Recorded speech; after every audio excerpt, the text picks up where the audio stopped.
The ballroom glittered with excess. Crystal chandeliers rained light over champagne flutes, designer gowns, and the self-assured laughter of men who owned too many things and felt too little. In the center of it all stood Alexander Thorne, the youngest tech billionaire in the city, drink in hand, tie slightly loosened, his jawline sharper than his morals that night. His friends circled him like moths, high on ego and whiskey. One of them nudged him with a grin, daring him, "Bet you won't do it. Come on, Thorne. Marry someone completely beneath you, someone no one would even look at twice." Alexander raised a brow and replied coolly, "Beneath me is a low bar." Another friend laughed and added, "Go outside. First woman you see, make her your bride, unless the legend of Thorne is just boardroom talk." Alexander hated being challenged. That was the thing. They knew it. He could own any company, rewrite any deal, but pride made him reckless. That night he was already 3 glasses deep and too detached to care. He tipped back the rest of his drink, smirked, and said, "Fine, 1 hour, 1 marriage. Let's see what the world does with that." He stepped outside the marble walls of the hotel, where heat lamps did little against the chill. The street was quiet, except for the low hum of traffic and the distant wail of a siren. Then he saw her. She sat beneath the edge of a closed flower shop, arms wrapped around her knees, coat thin, hair matted, face barely visible beneath the grime. But her posture was straight, almost defiant. She did not beg. She did not flinch as he approached. He stopped in front of her and without pause asked, "Do you want to marry me?" Her eyes, a strange pale gray, flicked up to his face. She said nothing for a long beat. Then, with a voice that held no disbelief, only exhaustion, she answered, "Why not? Men have asked for worse things with less sincerity." He tilted his head. That wasn't a yes. She looked up at him fully now, and he felt something he could not name settle low in his chest. "I don't need a reason to keep breathing. I just need one to not stop." He extended a hand. She took it without hesitation. They walked back inside together, the billionaire in a suit worth more than her entire life, and the woman with nothing but her silence. Behind them, one of his friends laughed again and muttered, "Thorne always delivers." Inside the ballroom, no one asked questions, and if they did, no one cared enough to stop him. Not yet. Her name was Elena Moore, though she had not heard it spoken aloud in months. Once, not long ago, she had a life that almost made sense. She had been a final-year medical student, the kind who read anatomy textbooks over coffee and fell asleep next to hospital charts.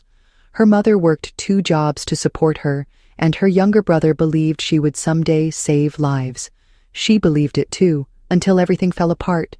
Her mother died in a car accident just days before Elena's clinical rotations were set to begin. The funeral wiped out what little savings they had. Her father, long estranged, refused to help. The landlord evicted them 2 weeks later. Elena dropped out of school, promising her brother they would rebuild. He was 15, fragile, still hopeful. She worked 3 jobs cleaning offices by dawn, waiting tables by day, sorting hospital linens by night. But the money was never enough. Then he got sick. It started as a cough, turned into fevers, then something darker. She begged the public clinic for help. They offered wait lists, shrugged apologies, and little else. Her brother died in her arms on a mattress they didn't own, in a room they were squatting in. After that, Elena stopped trying to fix anything. She drifted, no address, no ID, no purpose. Some days she ate, some days she didn't. She cut her hair with broken glass and learned how to sleep sitting up in subway stations. What she didn't lose, she buried her ambition, her dignity, her future. By the time Alexander found her outside that hotel, Elena was no longer trying to survive. She was only trying to disappear quietly. She never expected him to stop. And yet, when he did, when he asked her to marry him with the casual tone of a man ordering another drink, something inside her shifted. Not hope, not trust, just curiosity. She had nothing left to give and nothing left to lose. So she took his hand, and in the hour that followed, she found herself signing her name beside his on a piece of paper inside a borrowed courthouse office, while a clerk looked on with disinterest, and Alexander's friends waited outside with smirks and phone cameras. She didn't wear white. She didn't wear anything new. Just a long gray coat with threadbare sleeves and boots she found in a donation bin 3 weeks earlier. She said, "I do," without trembling, without smiling, without pretending to understand why she was doing this. Alexander looked at her during the vows, but never really saw her. Not yet. That would come later, in pieces, in moments he could never have planned for. She remembered watching his eyes as he slipped the ring onto her finger, cold, precise, unreadable. He was beautiful in that untouchable way rich men were, all sharp lines and expensive restraint. She wondered how long it would take before he told her to leave. She wondered why she cared. After the ceremony, he told her she could sleep in one of the guest rooms for the night. No expectations, no demands. Just one night in a warm bed. That alone felt surreal. She didn't ask questions. She didn't speak again until they reached the estate. And even then, when the car stopped at the edge of the long marble driveway, and the mansion loomed like a silent cathedral of wealth, she said only one thing. "It's too quiet." He looked at her. "You'll get used to it." But she never did. Not that night, not after, not ever. The estate was vast, too vast. Elna felt it before she even stepped inside. The silence was not peaceful. It was staged, curated like the rest of the house. Marble floors, glass walls, minimalist art, every surface so clean it felt untouched. Alexander led her through the entrance hall without speaking, without slowing, as though she were not there at all. He stopped outside a guest room, opened the door, and handed her a folded piece of silk fabric. It was a nightgown, soft, pale, gray, too delicate for someone like her. She took it, unsure whether to thank him or ask why. He did not wait for either. "You can shower if you like," he said without looking back. "The water pressure is decent. Towels are inside." She nodded silently. The door closed behind him, and she stood alone for the first time in a room that did not smell of strangers or rot. The air was warm. The bed had pillows. She placed the nightgown on the edge and walked to the mirror. Her reflection startled her. Dirt smudged across her cheekbones, dried blood from a scab near her collarbone, hair tangled and stiff. She stepped into the bathroom, turned on the water, and let it run hot. Steam filled the glass.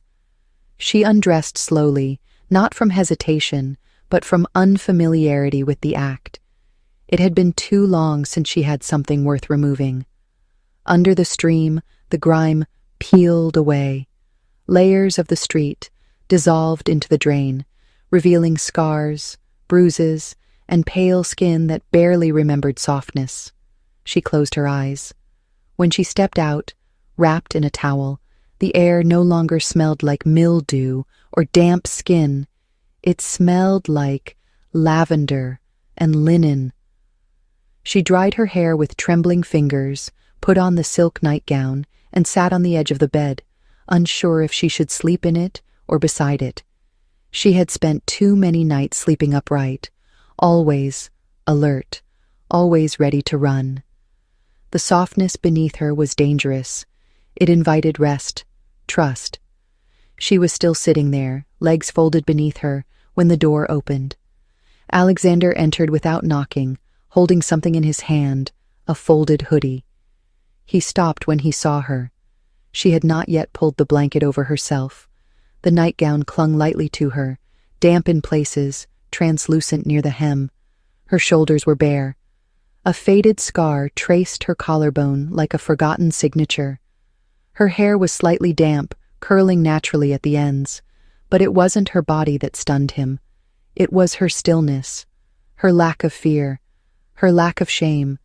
He had seen women naked before, dozens, maybe more, but none of them had ever looked at him the way she did now. Not with seduction, not with pride, just clarity. She didn't move to cover herself. She didn't flinch.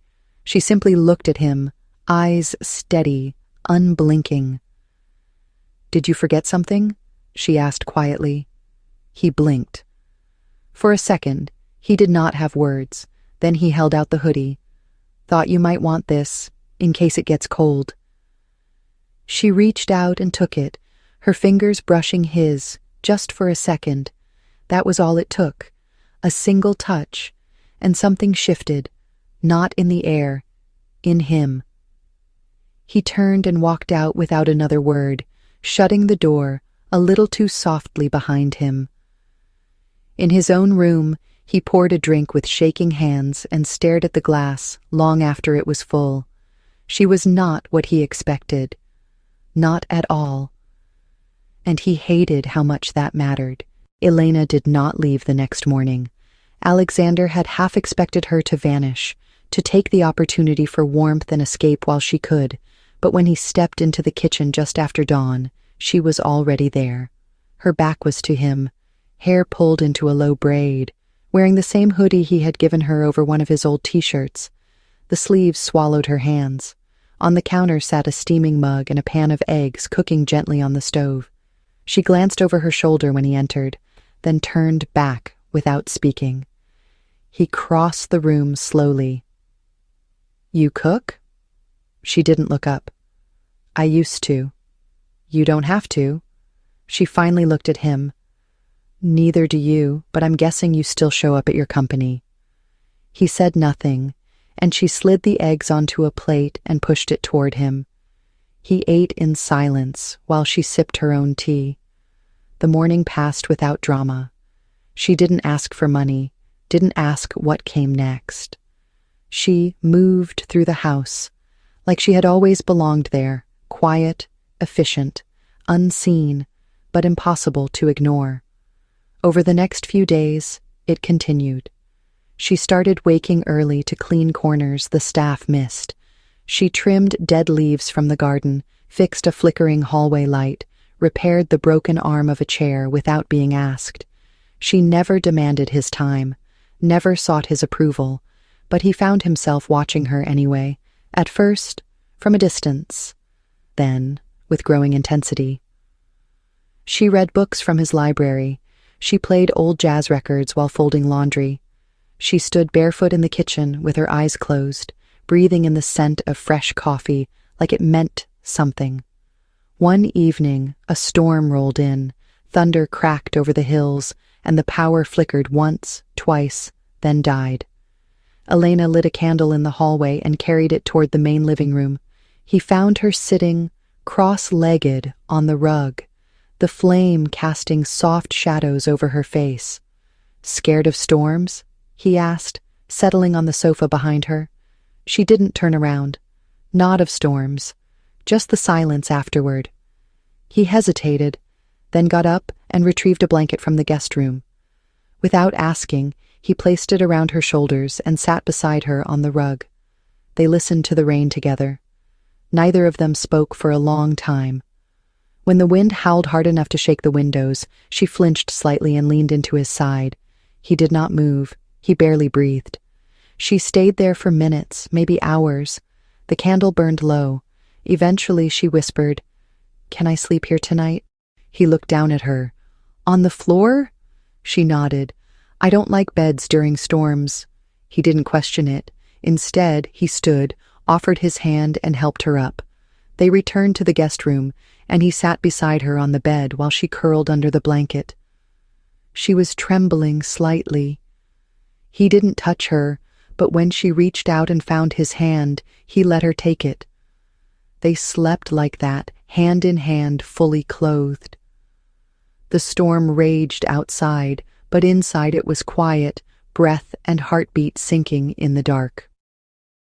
In the following days, something unspoken built between them, a tension that lived in passing glances, in fingers that brushed too long, in the way he looked at her when she laughed too freely. He started coming home earlier, canceling dinners, delaying flights, just to see if she would still be there, and she always was. One night, she found him sitting alone in the garden with a glass of scotch. She walked out barefoot, sat beside him and asked, "Do you believe in accidents?" He tilted his head. "You mean fate in disguise?" She nodded. He thought for a moment. "No, I believe in mistakes. And I believe in what you choose to do after." She looked down. "So do I." He glanced at her. "What do you think this is?" She didn't meet his eyes. "I think you married me on a dare, but I think everything after has been your choice." He said nothing, and that silence felt louder than any storm. That night, she dreamed of hands that didn't hurt and eyes that didn't judge. And when she woke, she found his jacket draped over her feet, as if he had come in and checked on her while she slept. He never mentioned it. Neither did she. But from that moment, neither of them looked at each other quite the same way again. It was supposed to be just another quiet evening. Elena had spent the afternoon tending to the garden beds near the western wing of the estate. She found solace in the soil, in the small discipline of watering, pruning, and reviving dying leaves. Alexander had been in meetings all day, but mentioned casually that a few friends would be coming over that evening for a drink. Nothing formal, just catching up. Elena didn't ask questions. She never did. As the sun set, laughter echoed faintly through the halls. She stayed in the kitchen, preparing a simple charcuterie spread, because the staff had left early and the chef was off. She didn't need to help, but something in her always wanted to contribute, even in silence. The voices drifted closer. She heard them settle in the library, glasses clinking, ice swirling, that easy arrogance of old money mixing with aged liquor. She brought in the tray, eyes lowered, and placed it on the center table. One of the men whistled. "Well, well, is this the infamous wife?" Another voice chuckled. "She cleans and cooks, too? Damn Thorne, I thought you just married her for the headlines." Alexander didn't respond, or if he did, Elena didn't hear it. She simply offered a quiet, "Enjoy your evening," and stepped back, her bare feet nearly soundless on the marble floor. As she passed down the hallway, she paused, uncertain whether to return to the kitchen or just disappear for the night. That was when she heard it. One of the men, his voice laced with liquor and laughter, spoke louder than he should have. "Still can't believe you actually went through with it, man. A literal street rat, from the gutter to the guest list. You must have won the best dare in history." Elena stood frozen, her breath caught in her throat. Another voice chimed in. "You remember that night, right?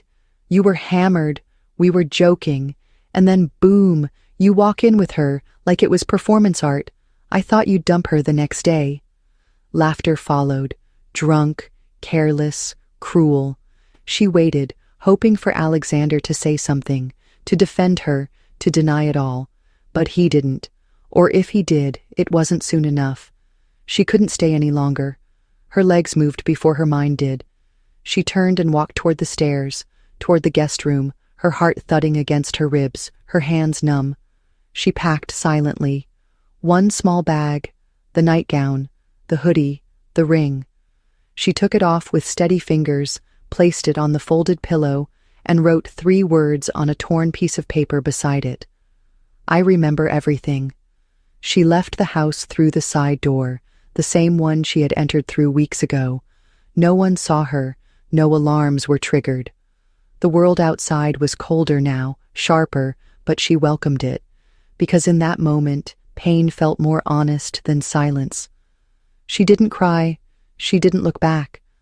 And when Alexander stepped into the guest room an hour later, expecting to find her reading like she often did before bed, he found only the ring, the note, and a cold space where warmth used to be. He stared at the note, his chest tightening, not with guilt, but with the sick realization that what had started as a joke had become something he could no longer laugh at. He had let someone else define her in front of him, and in his silence, he had betrayed something sacred, something he hadn't even had the courage to name until now. Alexander did not sleep that night. He sat on the edge of the untouched guest bed, her note in one hand, the ring in the other. The silence was unbearable, not because it was new, but because it was hers now. The spaces she had filled without asking, without demanding, felt emptier than they ever had before. He walked back into the library, the place where it had happened, and stared at the men still sipping their drinks, half drunk and too comfortable. One of them looked up, smirked, and said, "She leave already? Can't say we didn't see that coming." Alexander didn't speak. He crossed the room in 3 calm steps and punched the man so hard he fell sideways into the glass bar cart. The room went still.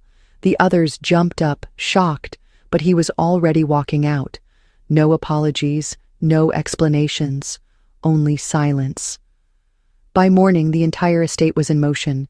Staff were instructed to find her, but none had seen her leave. No security footage had caught her at the gates. She was gone the way smoke disappears slow, quiet, absolute. Alexander checked shelters, hospitals, clinics. He called a friend who worked in city outreach and asked, without pride, if there had been a woman fitting her description in any of the aid centers recently days past. He canceled meetings, ignored board calls, turned off his phone. He stopped shaving. He stopped pretending. He carried her note in his pocket like a wound that refused to close. On the 5th day, someone from the clinic returned his message. A woman had been helping at a community medical tent in the South Quarter, assisting with wound care, translation, and triage. She matched Elena's description but refused to give a last name. Alexander drove himself. No driver, no suit. Just black jeans, a jacket, and tired eyes. The clinic was small, tucked between a shuttered grocery store and a laundromat, nothing like the sterile hospitals he funded. He found her bent over a young boy's arm, cleaning a cut with practiced gentleness. Her hair was pulled back, face clean, expression calm. She didn't see him at first. He didn't speak. He waited until she looked up. And when she did, her eyes did not widen. She didn't gasp. She simply stood, removed her gloves, and walked outside without a word. He followed. They stopped behind the tent, away from the others, where the air smelled like antiseptic and dust. She crossed her arms. "What are you doing here?" "Looking for you," he said, voice hoarse. She didn't reply. He reached into his pocket and held up the ring. "I never got to explain." She stared at it. "You didn't need to. I heard enough." He shook his head. "No, you heard them. You didn't hear me." "You didn't say anything," she said. "You let them talk about me like I was a joke. Like I didn't matter. And you just stood there." He stepped closer. "Because I froze. Not because I agreed. Because I realized too late that what they were mocking was something I—" He paused, breath unsteady. "Something I was beginning to need." She looked away. "You never told me why you married me." "Because I was drunk, arrogant, stupid."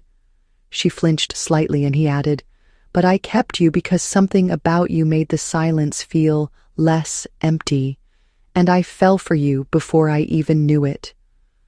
Elena said nothing, so he continued, "You were never a dare, Elena. You were a mirror, and I didn't like what I saw in myself when I failed to defend you." He reached into his coat and pulled out a folded piece of cloth. Her nightgown, washed, pressed, carried with him like a memory he refused to lose. "I'm not asking for forgiveness," he said. "I'm asking for another chance to speak when it matters." She took the nightgown in silence, her fingers trembling just enough for him to see. And when she finally looked at him again, he saw something flicker there. Not anger, not softness, just the bare possibility of hope. Elena did not say yes that day, but she also did not say no. She returned to the estate a week later, not with a suitcase, but with her silence, the kind he had come to understand as strength rather than absence. She resumed her quiet rhythm, tending to the garden, reading by the windows, moving through the house like a presence finally acknowledged. Alexander did not rush her. He did not ask questions. He simply made space, not out of guilt, but out of respect for what they had built and nearly broken. Time softened the sharp edges between them. Their conversations grew again, not out of obligation, but from genuine curiosity. He started inviting her to join him on evening walks across the property, just before the sun dipped low. Sometimes they spoke, sometimes they didn't, but the silence between them changed it, no longer held things unsaid, only things understood. One night, as autumn bled into winter, Alexander stood on the balcony and watched her light candles in the sitting room. She wore the hoodie he had given her the first night. Her hair was longer now. She looked peaceful, and it scared him in the best way. He walked downstairs, crossed the room, and stopped in front of her. She looked up. "Come with me," he said simply. She followed him outside, through the garden, across the stone path that led to the farthest edge of the estate. A small glass house stood there now. Inside, flowers bloomed year-round, carefully tended by staff who had never questioned the sudden construction order months earlier. He unlocked the door, stepped aside to let her enter first, and then followed. In the center stood a single chair, and above it, hanging from the glass ceiling, a plaque. It read, "For the woman who taught me that silence is not the absence of love, but the place where it begins." She turned to him, something unreadable in her eyes. He handed her a second plaque, this one smaller. It read, only her name. "Your home, if you still want it," he said. "Not because I saved you, not because I need to fix what I broke, but because you make me want to stay soft in a world that taught me to be hard." She didn't cry. She didn't speak. But she stepped forward and took his hand, and for the first time, she held it without trembling. That winter, they moved into the same wing. He cleared a space on his desk for her sketchbooks. She rearranged his bookshelves alphabetically. He learned to drink tea. She started wearing socks that matched. They never held another wedding ceremony. They didn't need one. Love, for them, had never been about spectacle. It had been a war fought in glances and silence and the ache of trying again. At a gala 2 months later, someone recognized her, a reporter, young, eager, unaware. He approached Alexander with a grin. "Is it true you married her on a dare?" Alexander looked at the man, then at Elena across the room, laughing with a child who had spilled orange juice down her dress. He turned back and said, "I married her because I was arrogant, but I stayed married because I realized no one else ever made me feel human." The reporter blinked. "So, was the dare real?" Alexander finished his drink, set the glass down, and smiled. "The dare was real, so was the mistake, and so is this." He walked away before the man could ask another question. That night, as they drove home, Elena turned to him in the car and asked, "Do you regret it?" He looked at her, then back at the road. "I regret that it took me so long to see you, but not the moment I finally did." She reached over and took his hand, and when their fingers laced together, it felt nothing like obligation. It felt like arrival. They did not say forever. They did not need to. Because love like theirs was not built in promises, but in the courage to stay when it would be easier to run. In the garden, the flowers she had planted bloomed in defiance of winter, and in the silence of their home, something beautiful had begun to grow,